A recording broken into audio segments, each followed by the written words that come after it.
ராசாத்தி ஒன்ன காணாத நெஞ்சு காத்தாடி போலாடுது, பொழுதாகி போச்சு விளக்கேத்தியாச்சு, பொன்மானே ஒன்ன தேடுது, வழி நடுக காட்டு மல்லி பூத்திருக்கு, யாரும் அத காணலையே, உன்னால் முடியும் தம்பி தம்பி, அட உனக்குள் இருக்கும் உன்னை நம்பி,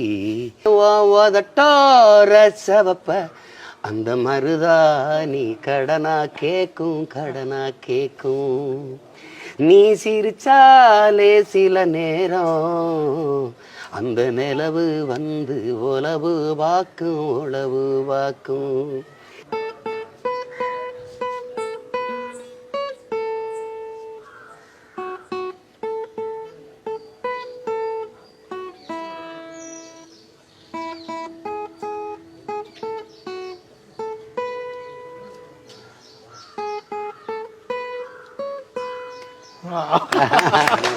சூப்பர் சூப்பர் சூப்பர், அருமை.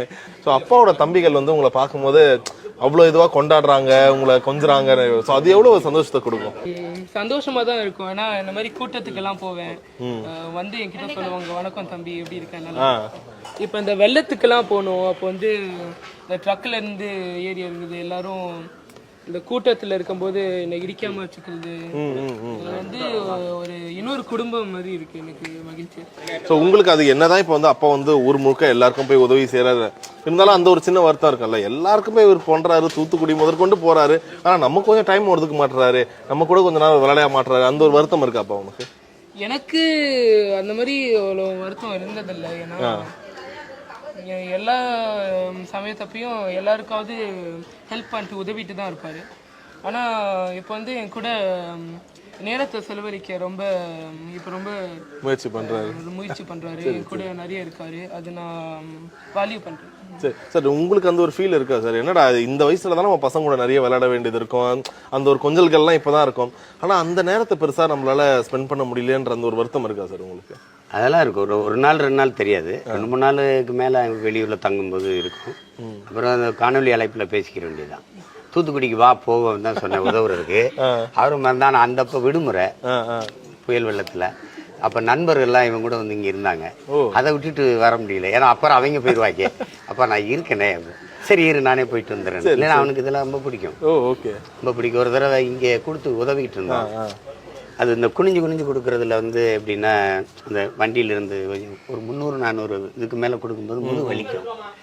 அப்போ சரி நீ கொடுக்குறியா, அவரு கொடுத்தான். ஒரு 500 பைக்கு மேலே போன உடனே அது நான் கொடுக்கட்டேன், இல்லைப்பா நான் சமாளிக்கிறேன், நான் கொஞ்சம் ஹைட் ஆகிட்டடா, அதனால குனிஞ்சு கொஞ்சம் வலிக்குது, சரி கொடு நான் கொஞ்சம் கொடுக்குறேன், இல்லை நானே கொடுத்துட்றேன். சரி சரி சரி சரி. அப்பா எந்தெந்த விஷயத்துல வந்து ரொம்ப ஸ்ட்ரிக்ட், இதெல்லாம் கொஞ்சம் கேட்கும் போது அப்பா கிட்ட தயக்கத்தோட தான் கேட்பேன், இதுக்கெல்லாம் அவர் அனுமதிப்பாரா மாட்டாரான்னு, எதுல ரொம்ப ஸ்ட்ரிக்ட்? நான் பயிற்சி பண்ணும்போது எல்லாத்துலயும் சுதந்திரம் இருக்கு அவனுக்கு. சரி, அவர் படிக்கிறது அதெல்லாம் வகுப்புக்கு போய் அதெல்லாம் இந்த பயிற்சி மட்டும் பண்ணு. அவனுக்கு என்னன்னா ஃபிட்டாயிரணும்னு இருக்கும். சரி, ஆனா அதுக்கு கராத்தே போவான். அது என் தம்பி என்னன்னா கொஞ்சம் இந்த வார்ம் அப் அதிகமா கொடுப்பான்ட்டேன். அவன் அதான் சாக்கடை வச்சு அவரை மறிக்கிறத கூட அதுல பிள்ளைட்ட சோர்வாயி, அப்போ எனக்கு வகுப்பு எனக்கு பாடமே தர்றதில்ல, இந்த வார்ம் அப்லேயே சோர்வாயிறேன். சரி வா அப்புறம் 2 பேரும் சேர்ந்து பண்ணலான்னு. அது ஒன்று தான். சில சமயம் காலையில் ஜிம்முக்கு போக மாட்டான், சரி மாலையில் போவான். அது ஒன்று தான் கண்டிக்கிறது, பயிற்சி எடுன்ட்டு. மற்றபடி செய்யும்போது நல்லா செஞ்சிடும். அவனுக்கு வந்து ஆர்வம் அதில் இல்லை. அது ஒரு திடீர்னு கராத்தே பண்ணுவான், அப்புறம் பாக்ஸிங் பண்ணுவான், அப்புறம் ஓடுவான், அப்புறம் ஜிம்முக்கு போவான், ஸ்விம்மிங் போவான். அவனுக்கு என்ன தோணுதோ செய்வான், நாங்கள் சுதந்திரமாக விட்டுறது. சரி, இப்போ உங்களுக்கு வந்து எதில் அதிக ஆர்வம்? ஒரு பக்கம் அரசியல், ஒரு பக்கம் சினிமா. ஸோ எது மேலே ரொம்ப ஆர்வமாக இருக்கு? ஏன்னா இந்த வயசில் சொல்லுவாங்களே சார், அரசியலை தாண்டி வந்து சினிமா முகம் வந்து பசங்களுக்கு அதிகமாக இருக்கணும். உனக்கு எதுப்பா? நான் சின்ன வயசுல இருக்கும்போது சரி சினிமா இந்த மாதிரி போவோம், இந்த மாதிரி கொஞ்சம் படத்துல நடிப்போம். சூப்பர். ஆனா இப்ப எதுல எனக்கு இன்னும் ஆர்வம்னு தெரியல. ஏன்னா எனக்கு 2 பக்கமும் ஆர்வமா இருக்கு. கரெக்டா அது எந்த பாதையில உங்களுக்கு ரொம்ப பிடிச்ச ஒரு ஹீரோ அப்பா கிட்ட சொல்லுங்க. அரசியல் சினிமா இது 2மே அவனுக்கு ஊறி போச்சு. சரி, அரசியலா எங்க மாமா ஒரு நீண்ட காலம் இப்போ இவங்கெல்லாம் என்னை தொல்லை பண்ணாமல் இருக்கிறது வந்து பிறந்ததுலேருந்தே அதை பழகிட்டாங்க எங்கனால. அவருக்கு அந்த ஐடியா இருந்திருக்கு சார். அவனே சொல்லிட்டு அவரெல்லாம் சாப்பிட்டுட்டு இருக்கும்போது அப்போ நான் படித்து பெரிய ஆளாகி காசுக்கு போராடுவேன். என்னடா பண்ணுவேன், உங்களை மாதிரி நானும் மக்கள் பிரச்சனைக்கு போராடுப்பா. அப்படியா, சரி சரி சரி சரி சரிடா அப்படின்னு சொல்கிறது. அவனுக்கு அதில் விருப்பம். சரி சரி சரி. ஸோ குடும்பமாக போயிட்டு அந்த திரைப்படங்கள் பார்க்கறது அதெல்லாம் நடக்குமா? அதுக்கான ஒரு நேரம்லாம் இருக்குமா? திரையரங்குக்கு போகிறதில்ல, சரி, தனி காட்சிக்கு போவோம், குடும்பமாக போவோம். யாரோட படத்துக்கு வந்து அதிக அளவுக்கு கொஞ்சம் மிஸ் பண்ணாமல் போயிடுவோம்ப்பா, போயிடலாம்ப்பான்னு ஒரு சின்ன ஒரு கோரிக்கைலாம் வைப்பீங்க? ரொம்ப சமீபத்தில் பார்த்தோம் அண்மையில் மார்க் ஆண்டனி இடமானே. அது ஆமா, நண்பர்கள் கூட எல்லாரும் போயிட்டு அது அவனுக்கு ரொம்ப பிடிச்சது. அவனுக்கு அவங்க சித்தப்பா எஸ் சூர்யாவை ரொம்ப பிடிக்கும். அவன்கிட்ட பேசி காட்டுறா, பொம்பளை சோக்கு இதை எப்படி சொல்லு, எப்படி அது பேசி கேட்டு பொம்பளை சோக்கு கேட்குறாப்பா, பொம்பளை சோக்கு கேங்ஸ்டர் அதை பேசி காட்டுறா அவன்கிட்ட. பாருங்கன்னா இத்தனை வசனத்துல அது பதிச்சிருக்கு பத்தியெல்லாம் அவருக்கு. அப்புறம் நீ யார் மகன், அது எப்படி சொல், யாரு உங்க மகன், யாரு கலாம் மகனா இல்ல அவன் மகனா அவனுக்கு அந்த மாதிரியா? அதான் ஸ்பெசிஃபிக்கான சொல்ல முடியும். எல்லா படமும் எல்லாரோட படமும் பிடிக்கும். ஆங்கில படம் அதிக முக்கியத்துவம் கொடுப்பான். அது இந்த சண்டை படங்களுக்கு. நண்பர்கள் வந்து முதல் நாள் பார்த்துருவான், அவங்க அம்மாட்ட அனுமதி வாங்கிடுவான். அம்மா நான் முதல் காட்சி பார்த்து வந்துடுறேன். அப்படியே தனியா பசங்களோட ஃப்ரெண்ட்ஸ் கூட பக்கத்துல திரையரங்கு. ஆமா ஆமா ஆமா. அந்த வீட்டுக்காரர் ஒரு திரையரங்கு. சரி சரி. நம்ம ஓகே. அங்க சொல்லாங்க, எங்க கட்சி பிள்ளை தான் நிர்வாகியா இருக்கான். சரி சரி. ஒரு அடி சொல்லிட்டு எடுத்து வச்சிருவான், போய் பார்த்து வந்துடும். சூப்பர். ஸோ அப்பா ஒரு பக்கம் வந்து அரசியல் இவ்வளவு தீவிர அரசியல் இருந்தாலும் அப்பா ஒரு நடிகரா உங்களுக்கு எந்த படத்தை ரொம்ப பிடிக்கும்? அப்பா நடிச்ச ஒரு நடிப்பு? இந்த மாயாண்டி குடும்பம். ஆஹா, விருமாண்டி. மாயாண்டி குடும்பத்தார் தான். அதுக்கப்புறம் சமீபத்துல ஒரு படம் நடிச்சாரு, பிரைம் வீடியோலாம் வந்துச்சு. சரி. ரொம்ப வருஷத்துக்கு முன்னாடி பார்த்தேன். அது பிரைம் வீடியோவில் ஒரு படம் பார்த்தேன், அது மட்டும் பேரு தெரியல. ஒரு சின்ன வயசுல இருக்கும்போது பார்த்தேன், அது இன்னும் ஞாபகம் இருக்கு. சரி, எனக்கு என்ன ஒண்ணு, எஸ்.ஜே. சூர்யா அவரோட வசனம்லாம் பேசி காமிச்சுங்க, அப்பாவோட வசனம் ஒண்ணு பேசணுமே, அப்படி இல்லைன்னா அந்த நேர்காணல் நிறைவே ஆகாது. ஏதாச்சும் அவரோட அப்பா சினிமா நடிச்ச வசனத்துல மறக்க முடியாது, மாயாண்டி வசனமே பேசலாம். அவருக்கு அதெல்லாம் சின்ன பிள்ளையில பார்த்தது இப்ப நினைவுல இருக்குது. சரி, இல்ல அப்போ ஒரு மேடையில பேசுறதுல இருக்கட்டும், அப்ப அப்படியே அப்பா வந்து நின்று இந்த ஆரம்பத்துல சொன்னோன்னே எல்லாரோட அந்த ஒரு கரவொலி இருக்கும்ல, அது எவ்வளவு ஒரு சந்தோஷத்தை கொடுக்கும். அது நீங்க எப்பயாச்சும் வீட்டுல ட்ரை பண்ணி பாப்பீங்களே உங்களுடைய தம்பி? அது ட்ரை பண்ணலாம். இப்பயே வேற எப்படி ஆரம்பிக்கும் போது அந்த இது எப்படி இருக்கும்? இந்த மாதிரி மேடைக்கு போவாரு, சரி, பேச ஆரம்பிப்பாரு. அப்போ வந்து அப்படியே எல்லாரும் அப்படி உற்சாகம் ஆயிடுவாங்க. நானும் அப்படியே சேர்ந்து அப்படியே நானும் அப்படியே. ஓகே. ஸோ எந்த ஒரு மொமெண்ட்ல வந்து ரொம்ப ரீசெண்டா சரி இந்த மொமெண்ட்ல அப்பா தான் நல்லா இருக்கும், ஆனா அப்பா நம்ம கூட இருக்க முடியலையே வேலையா இருக்காருன்னு எந்த ஒரு மொமெண்ட் கொஞ்சம் வருது? இந்த பிறந்த நாட்கள் அந்த நாளெல்லாம் மோஸ்டா இருப்பாரா? எல்லா பிறந்த நாளும் இருப்பாரு வீட்டுல. எப்பவுமே இந்த மாதிரி கேக் வெட்டும் போது வெளில போகும்போது வர முயற்சி பண்ணுவாரு. ஆனா அந்த நேரம் அவனுக்கு பள்ளிக்கூடம் வச்சிருவாங்க. நாங்க அது வரைக்கும் வர வரைக்கும் காத்திருக்கணும். அதுக்கப்புறம் தான் கோயிலுக்கு போவோம்.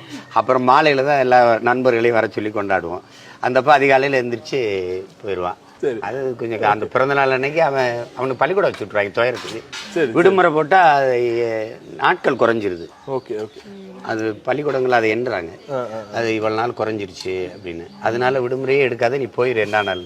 அப்படிதான் இந்த வாட்டி சின்ன பிறந்த நாளுக்குலாம் இல்லவன். சார் அப்பா ஒரு விஷயம் சொன்னார், உணவு விஷயத்துல வந்து எனக்கும் பெரியவனுக்கு மட்டும் சில பல மற்றவங்களுக்குலாம் ஒண்ணுமானா எங்க வேற மாதிரி இருக்கும் பாடுற மாதிரி சொன்னார். ஸோ ரொம்ப ஃபேவரட்டான ஒரு உணவுனா என்ன ரெண்டு பேருக்குமே? ஏன்னா எனக்கும் அப்பாவுக்கும் இது ரெண்டும் ரொம்ப பிடிக்கும். அப்பா வந்து மேடையிலே சொல்லியிருக்காருன்னு நினைக்கிறேன், இந்த மாதிரி மாட்டுக்கறி.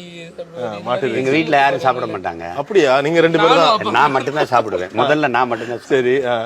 இவங்க அம்மா அவங்க எல்லாம் யாரும் சாப்பிட மாட்டாங்க, எங்க வீட்டுல யாரும் சாப்பிட மாட்டாங்க. அப்போ வேலை செய்கிற என் தம்பிகள் எங்க கூட இருக்காங்கல்ல, அவங்க சாப்பிடுவாங்க. சரி.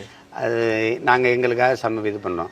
அப்போ அங்கே அதுக்கு முன்னாடி அந்த வீட்டில் வந்து அவனுக்கு இது சொல்லலை.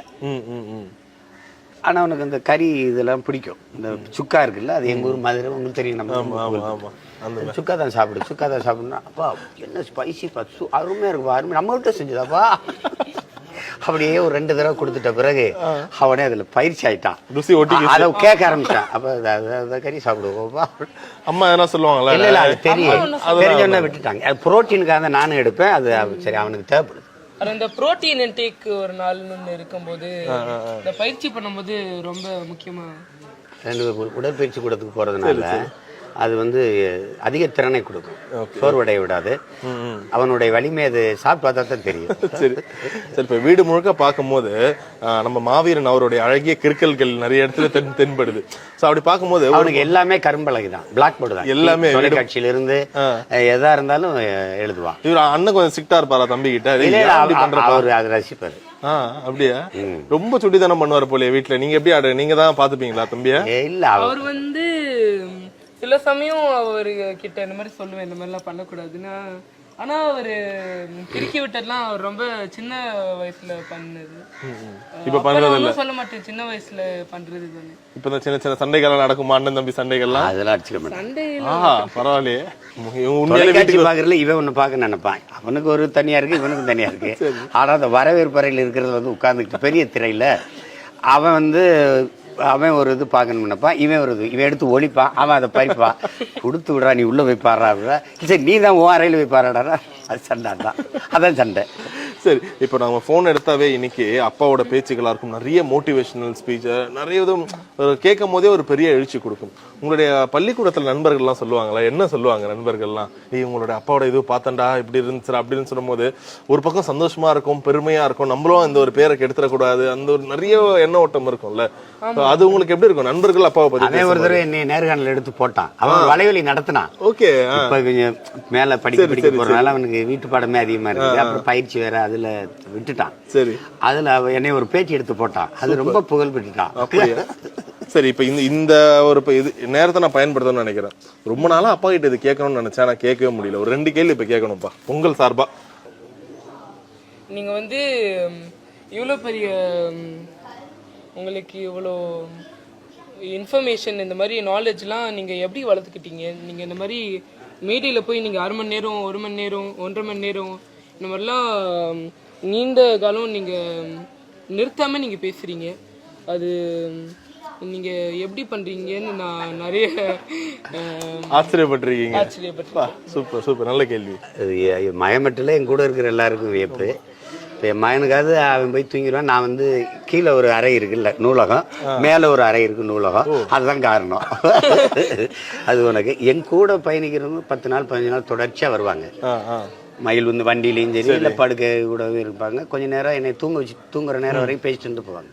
ஆனால் 24 மணி நேரம் நம்ம கூட இருக்கான், அந்த ஆள் பேசும்போது வேற பேசுறாரு. எப்படா படிப்பா அப்படின்னு. அவங்க போனதுக்கப்புறம் எந்திரிச்சு நான் படிப்பேங்கிறது அவங்களுக்கு தெரியாது. படிப்பேன், எனக்கு தூக்கம் ரொம்ப குறைவு தான். எல்லாருமே அறிவுறுத்துவாங்க, நீங்க நேரத்துக்கு படுங்க, 8 மணி நேரம் தூங்க, 6 மணி நேரம் தூங்க, குறைஞ்சதுங்கிறது. எவ்வளவு நேரம் இருக்கும் ஒரு நாள் தூக்கம் கணக்குல? 3 மணி ஆழ்ந்த உறக்கம் 3 மணி நேரம் 2 மணி நேரம் இருந்தாலும் போதும். அது வந்து உலகத்துல எல்லா சாதனையாளர்கள் பட்டியலையும் எடுத்தீங்கன்னா ரொம்ப குறைந்த நேரம் உறங்கினவங்க தான். நேரு பாராளுமன்றத்துல பேசும்போது எதிர்கட்சி எல்லா உறுப்பினர்களும் வந்து காத்திருப்பாங்களா, அவர் பேச்சுக்காக வந்திருப்பாங்க. அவர் பேச போறாருன்னா யாரும் விடுப்புல இல்லாம வந்துருவாங்க, ஏன்னா அவ்வளவு சிறப்பா பேசுவார். அது காரணம் அவருடைய படிப்பு தான், வாசிப்பு, தேடல், சேகரிப்பு. அது எப்படி உங்களுக்கு நேரம் இவ்வளவு வேலையில் ஒதுக்க முடியுதுன்னா, என்னுடைய வேலைக்காரர் ஒருத்தர் இருக்கிறார் என்னை பார்த்துக்கிட்டு, அவருடைய நேரத்தில் ஒரு 2 மணி நேரத்தை நான் திருடிடுவேன். எப்படி அவருக்கு நேரத்தை எப்படி திருடுவீங்க? அவன் என்னை சரியாக 10 மணிக்கு உறங்குறதுக்கு என் அறைக்குள்ள அனுப்பிட்டு மூடிவான் கதவை. நான் 12 மணிக்கு தான் படுப்பேன். அவன் நேரம் 10 மணிலிருந்து காலையில் 5 மணி வரைக்கும் அவன் நேரம், நான் தூங்கணும். ஆனால் அவன் நேரத்தை நான் 2 மணி நேரம் எடுத்துட்டு 12 மணிக்கு தான் படிப்பேன். அந்த 2 மணி நேரம் படிப்பேன், அவனுக்கு தெரியாது அது அப்படின்னு. அவனுடைய நேரத்தை தினம் 2 மணி நேரம் திருடுறேன். இன்னொரு பயணங்கள்ல வானூர்தியில ஏறினோன்னா புத்தகத்தை விரிக்கிறது, போய் அப்படி படிக்கிறது தான். அதுல 1 மணி நேரம் பறக்கிறோம்ல, 1 மணி நேரம் படிக்க வேண்டியது. தம்பிக்கு நீங்க முதல்ல பரிந்துரைக்கிற ஒரு புத்தகம்னா இது படிப்பா, எதை படிக்கிறோம் இல்லை இந்த புத்தகத்தை படிப்பா? அவனுக்கு இப்போ வந்து பாடம் தான் முதல் பாடம், அதுக்கப்புறம் அவன் படிப்பான், அவனுக்கே தோணும். சரி சரி, இங்கதான் எல்லா புத்தகமும் இருக்கே. உங்களுக்கு ஆர்வம் வரும் அதெல்லாம் பார்க்கும்போது, இந்த புத்தகம் எல்லாம் படிக்கணும் நம்மளும். இப்ப அவன் பாடம் படிக்கிறதுக்கே நேரம். அப்புறம் சரி சரி, ஒரு கேள்வி கேட்டீங்க. இன்னொரு கேள்வி, சினிமா சார்ந்த அப்பா கிட்ட இருக்க ஒரு கேள்வி கேட்கலாமே.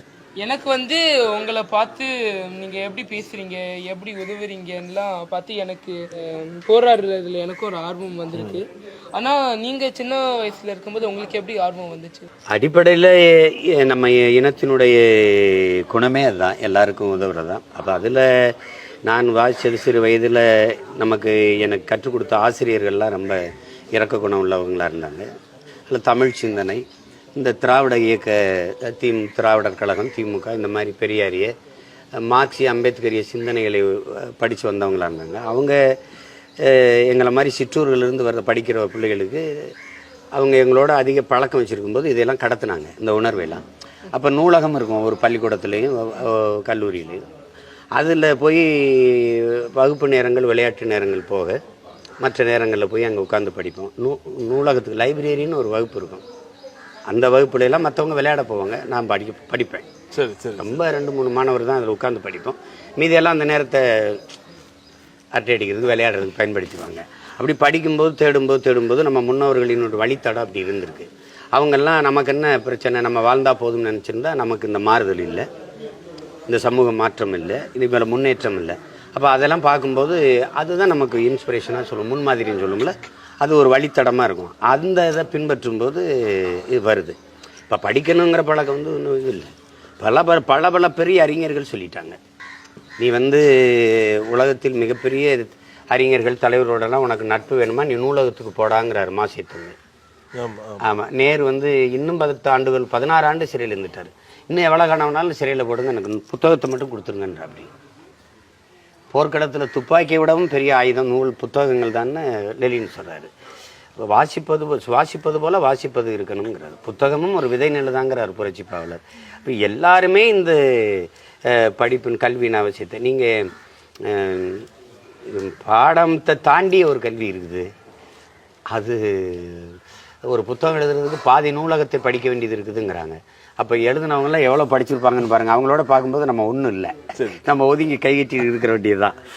வயிற்றுக்கு பசிக்குதில்ல, அது மாதிரி மூளைக்கும் பசிக்கும். மூளைக்கு ஒரே ஒரு உணவு தான் இருக்குது, நீங்கள் படிக்கணும். படித்து அவனுக்கு உணவு அளிக்கணும். சரி சரி, சூப்பர் சார். சார், இந்த நேர்காணல் மூலமா நிறைய விஷயங்கள் நாங்கள் புதுசாக தெரிஞ்சுக்கிட்டோம். அப்பா மகனுக்குள்ள இருக்க அந்த உறவு எல்லாத்தையும் பற்றி. அப்பாவோட குரல், அவருடைய பாடலுக்குன்னு இங்கே ஒரு தனி ஒரு ரசிகர் பட்டாளமே இருக்காங்க. எனக்கு என்ன ஒன்று, அப்பாவுக்காக மகன் பாடினா எப்படி இருக்கும் ஒரு பாடல்? ஏதாச்சும் ஒரு பாடல் பாடலாம். அப்பா மாயாண்டி குடும்பத்தார் பிடிச்சிருக்குன்றீங்களா, அது மாதிரி ஏதாச்சும் ஒரு பாடல் அப்பாவுக்காக. சரி, எனக்கு தெரிஞ்ச ஒரு பாடுவாரு, அவர் மேல எனக்கு நம்பிக்கை இருக்கு. ஏதாவது ஒரு பாட்டு அப்பாவுக்காக, திரைப்பட பாட்டு. சரி, நீங்க பாடல, உங்க மகனுக்காக ஒரு பாடல்லாம் என்ன சார் பாடுவீங்க? அது இந்த பாட்டு தான், அந்த அன்னை கமல் நடிச்ச உன்னால் முடியும் தம்பியில. உன்னால் முடியும் தம்பி தம்பி, அட உனக்குள் இருக்கும் உன்னை நம்பி, தோலை உயர்த்து தூங்கி விழும் நாட்டை எழுப்பு. அந்த பாட்டு தான் அவனுக்கு பாடணும். Super super. அப்பா இது போல அப்பாவோட பாடல்கள் கேட்பாங்களா? வீட்லயும் பாடுவாரா? ஆமா, வீட்டுல பாடுவாரு.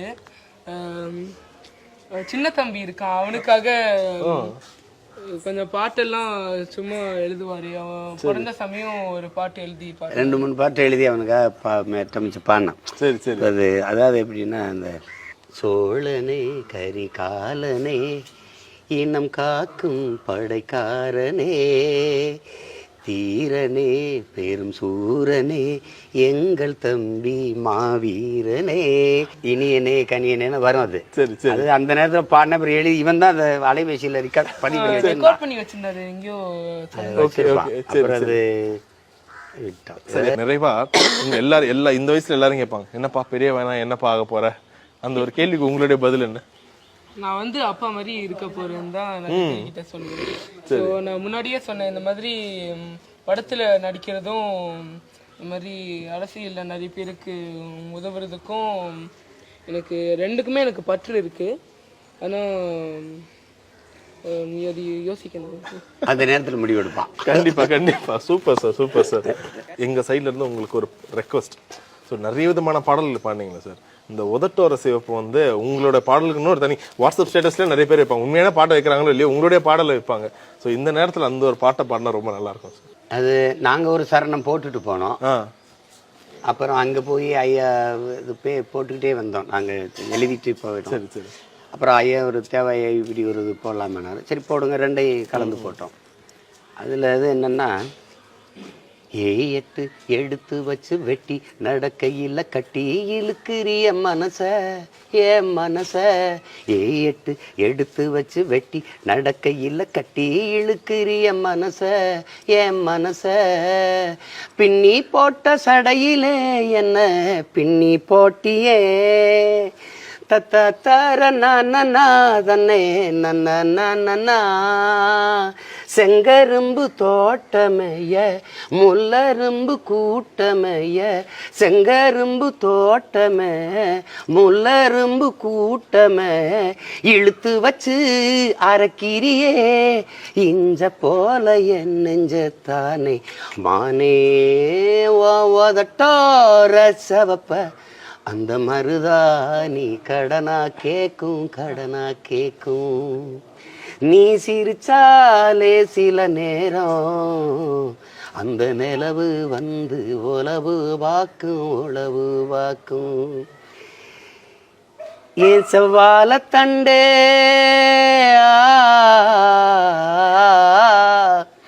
ஏன் செவ்வாழ தண்டே சிறுகாட்டு நண்டே ஒன்னு நினைச்சுத்தான் இசப்பாட்டு கொஞ்சம் நெருங்கி வா இத கேட்டு ஓ அந்த மாதிரி இப்பதான் அந்த பொங்கல் மோடிக்கே ஒரு கலை கட்டுது பாருங்க. உங்களோட மனைவி பாக்குறாங்க. அவங்களுக்காக ஒரு பாடல்லாம் என்ன ஒரு பாடல் பாடுங்க சார் இந்த நேரத்தில் இந்த ஒரு பொங்கல் விழாவை சிறப்பிக்கிற வகையில்? ராசாத்தி ஒன்ன காணாத நெஞ்சு காத்தாடி போலாடுது பொழுதாகி போச்சு விளக்கேத்தியாச்சு பொன்மானே ஒன்ன தேடுது ராசாத்தி ஒன்ன காணாத நெஞ்சு காத்தாடி போலாடுது. அது நிறைய பாடுவோம். அவங்கதான் எனக்காக நிறைய பாட்டு வச்சிருப்பாங்க. அதிகமா பாடுற ஒரு பாட்டு உங்களை நினைச்சு அவங்க என்னை விட நல்லா பாடுவாங்க. எனக்கு கொஞ்சம் சுதி கொஞ்சம் சரி பண்ணோம். என் மகன் சில இதெல்லாம் பாடுவான். சரி, அது வந்து எப்படி ஆரம்பிச்சுட்டீங்கன்னா போதும். வழி நடுக காட்டு மல்லி பூத்து இருக்கு யாரும் அது கனலி ரொம்ப தெளிவா பாடுவான். அதுல அந்த வழி நடு காட்டு மல்லி அது ஒரு ஏங்க நல்லா கேட்டுக்கணுங்க நல்லா கத்துக்கிறங்க அவர் சுதியோட சரியா பாடுவான்.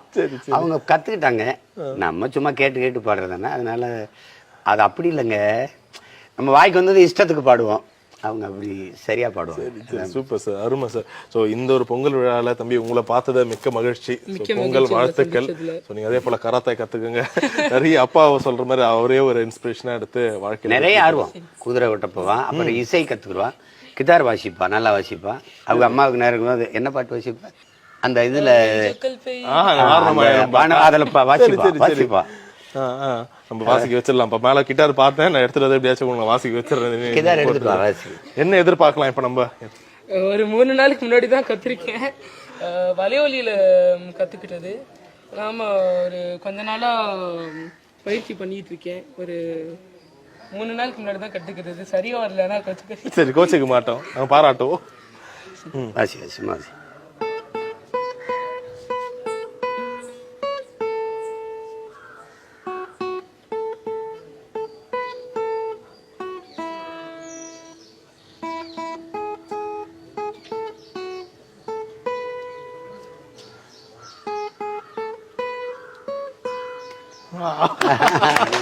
சூப்பர் சூப்பர் சூப்பர், அருமை. அப்பா வந்து ஒன்று சொன்னாரு, தம்பி வந்து பாடுவான், பாடின உடனே பெண்கள்லாம் பயங்கரமா கரவொலி எழுப்பாங்க, அவங்க பள்ளிக்கூடத்துல எல்லாருக்குமே ரொம்ப பிடிக்கும், கத்துவாங்க, எல்லாருமே அவர் பேரை சொல்லி உற்சாகப்படுத்துவாங்கன்னாரு. அப்படியே நடனம் ஆடுவான், இந்த கராத்தே சிலம்பெல்லாம் செஞ்சு காட்டுவானே வெளிய. பாடுறது அவனுக்கு யாரும் இல்லை. இசை இதுலதான், இசை இதுல. அப்பா அந்த கிண்டல்லாம் உங்களை பண்ணுவாரு அப்பா பயங்கரமா? ட்ரம்ஸ் மேல வந்து அதிகாலையில் எந்திரிச்சு திடீர்னு நம்மளை தூங்க விட மாட்டான். டம்பு டம்பு டம்பு டம்பு போட்டு அடிச்சு தெருவே எழுப்பிடுவான்.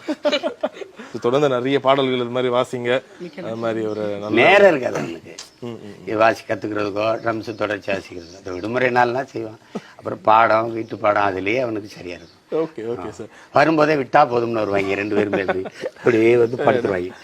சரி சரி. ஸோ தொடர்ந்து நிறைய பாடல்கள் கத்துக்குங்க. நேரத்துக்கு மிக்க நன்றிப்பா. இந்த உங்களை சந்திச்சது மிக்க நன்றி. Thank you thank you.